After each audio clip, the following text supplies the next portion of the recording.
ہمارے یہاں آئمہ کی ایک کلمہ ہے کہ آئمہ کی ہمارے یہاں تقسیم کی جاتی ہے،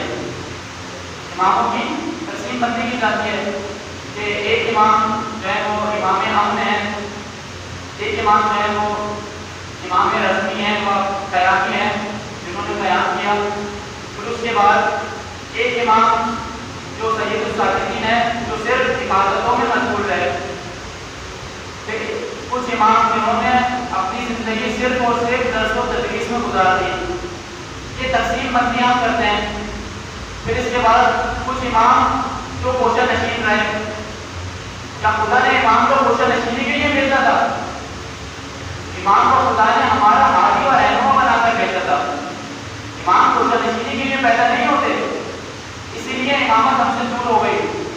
اسی لیے امام زمانہ پردہ غیبت میں ہے کہ امت نے امامت کو متروک و محدود کر دیا، امت نے امام کو بھلا دیا اور امام گوشہ نشین ہو گئے۔ ہم دیکھتے ہیں کہ امام ہمسو کا جنازہ جب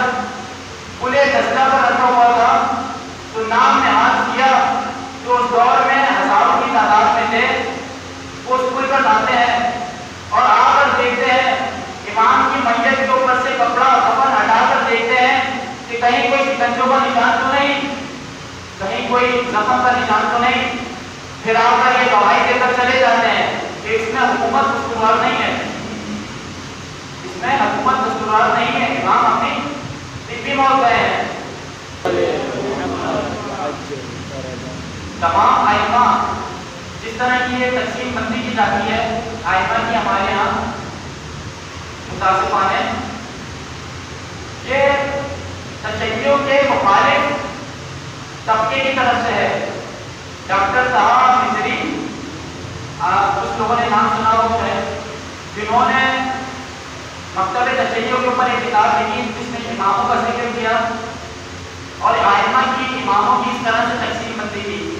کہ ایک امام امام امن ہے، ایک امام امام رسمی و قیامی ہے جنہوں نے بیان کیا، پھر امام جنہوں نے عبادتوں میں زندگی گزار دی، صرف ایک نے طاغوت کے خلاف بیان کیا جس کا بیان کیا جاتا ہے، صرف ایک نے بیان کیا کربلا بیان کیا جاتا ہے، ایسا نہیں ہے۔ یہ تشیع کے مخالف گروہ کی طرف سے کام ہے، یہ تشیع کے مخالف گروہ کا کام ہے، یہ تشیع کا اصلی چہرہ و اصلی رخ نہیں ہے۔ ہمارے مکتب تشیع کے اندر ہر امام طاغوت و یزیدیت کا مخالف رہا ہے، اس کی ایک بہت خوبصورت دلیل امام خمینی کے جملے سے ملتی ہے کہ اگر تمام امام یزیدیت کے خلاف نہ ہوتے، برسر پیکار نہ ہوتے طاغوتیت کے خلاف، تو کوئی امام شہید نہ کیا جاتا، یزیدیت کی طرف سے کوئی امام شہید نہیں کیا جاتا،